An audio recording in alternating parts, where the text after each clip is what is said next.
Da questa mattina dalle ore 9 il portale Fondo Indennizzo Risparmiatori è attivo, quindi si può procedere alla domanda.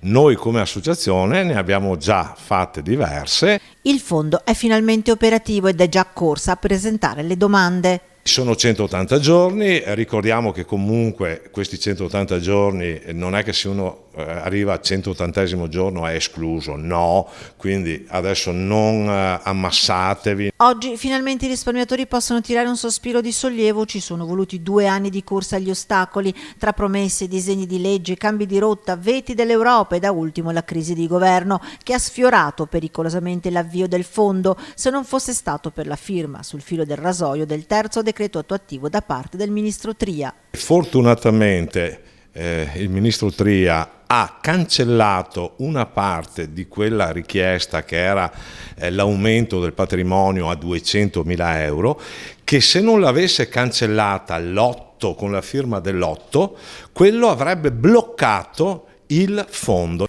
La stima del numero di risparmiatori che possono presentare la domanda al fondo si aggira sugli oltre 190.000 e dalle ultime informazioni il sito del Consap sarebbe già intasato dalle richieste. La procedura però non è semplice. Consigliamo di farsi assistere da un'associazione.